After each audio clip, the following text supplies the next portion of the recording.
नमस्कार, आप सभी का स्वागत है सत्कर्म योग चैनल में। कहते हैं रत्नों में हीरा और सब्जियों में खीरा। खीरे के बिना क्यों अधूरी रहती है श्री कृष्ण जन्माष्टमी की पूजा। आज मैं बताऊंगा जन्माष्टमी की पूजा में खीरे का महत्व, इससे क्या और कैसे विधि किया जाता है। तो सबसे पहले कमेंट बॉक्स में जय श्री कृष्ण लिखें। मित्रों, जन्माष्टमी का पर्व देश भर में बड़े ही धूमधाम और हर्षोल्लास के साथ मनाया जाता है। इस दिन भगवान विष्णु ने श्री कृष्ण अवतार में धरती पर जन्म लिया था और धरती से पापियों का अंत किया था। इसलिए जन्माष्टमी के दिन श्री कृष्ण के बाल स्वरूप लड्डू गोपाल का पूजन किया जाता है। कहते हैं कि लड्डू गोपाल का पूजन करने से घर में सुख समृद्धि आती है और हमेशा खुशियां बनी रहती हैं। जन्माष्टमी का पर्व गृहस्थ और वैष्णव समुदाय के लोग अलग अलग दिन मनाते हैं। भगवान श्री कृष्ण का जन्म भाद्रपद की अष्टमी तिथि पर रात्रि के समय रोहिणी नक्षत्र में हुआ था, इसलिए उनका पूजन भी रात्रि के समय रोहिणी नक्षत्र में ही किया जाता है। गृहस्थ लोग इसी दिन जन्माष्टमी का पर्व मनाते हैं, इसलिए ये पर्व विशेष तौर पर इस साल 6 सितंबर के दिन ही मनाया जाएगा। इस दिन श्रृंगार और भोग के साथ बहुत सी चीजें पूजा में इस्तेमाल की जाती हैं। साथ ही कृष्ण जन्माष्टमी की पूजा में खीरे का उपयोग जरूर होता है। कहा जाता है कि खीरे के बिना भगवान श्री कृष्ण का जन्मोत्सव अधूरा माना जाता है। इस दिन ऐसा खीरा लाया जाता है जिसमें थोड़ा डंठल और पत्तियां लगी हों। मान्यता है कि खीरे से श्री कृष्ण प्रसन्न होते हैं और भक्तों के सारे दुख दर्द हर लेते हैं। जन्माष्टमी की पूजा में खीरे के उपयोग के पीछे की मान्यता है कि जब बच्चा पैदा होता है तब उसको मां से अलग करने के लिए गर्भनाल को काटा जाता है। ठीक उसी प्रकार जन्माष्टमी के दिन खीरे को उसके डंठल से काटकर अलग किया जाता है। ये भगवान श्री कृष्ण को मां देवकी से अलग करने का प्रतीक माना जाता है। ऐसा करने के बाद ही कृष्ण जन्म हुआ ऐसा माना जाता है और फिर विधि विधान से पूजा शुरू की जाती है। जन्माष्टमी के दिन खीरे को काटने की प्रक्रिया को नाल छेदन कहा जाता है। इस दिन पूजा के दौरान खीरे को भगवान कृष्ण के पास रख दें।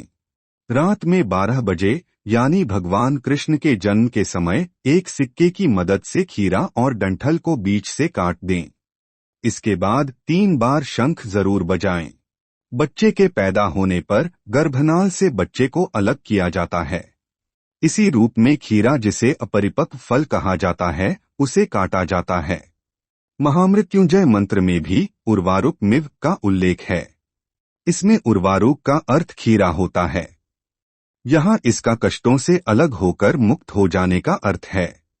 ये भगवान श्री कृष्ण को मां देवकी के गर्भ से निकालने का प्रतीक माना जाता है और इसके बिना पूजा अधूरी मानी जाती है।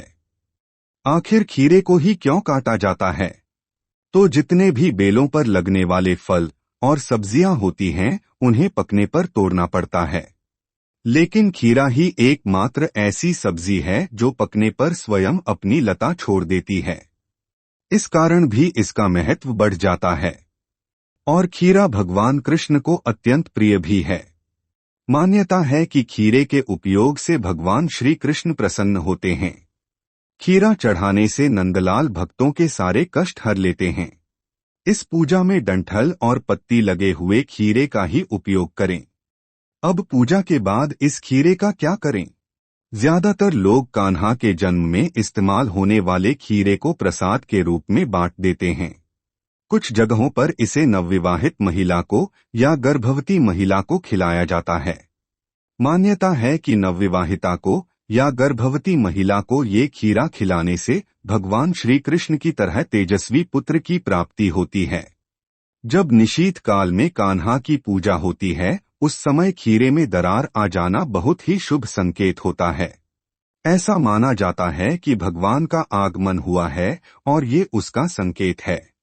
अगर पूजा के दौरान ऐसा होता है तो समझ लीजिए कि भगवान की आप पर बड़ी कृपा हो गई है। जन्माष्टमी पूजा में कान्हा को मिट्टी के बर्तन में दही बनाकर भोग लगाना चाहिए। कान्हा को माखन के अलावा दही भी बहुत प्रिय है। कहते हैं पूजा के दौरान दही में दरार आ जाए, दही फट जाए तो ये कान्हा की उपस्थिति का संकेत होता है। यही वजह है कि बहुत से लोग जन्माष्टमी की पूजा में साबुत खीरा और अपने हाथों से बनाया दही रखते हैं। खीरे का धार्मिक महत्व भी है।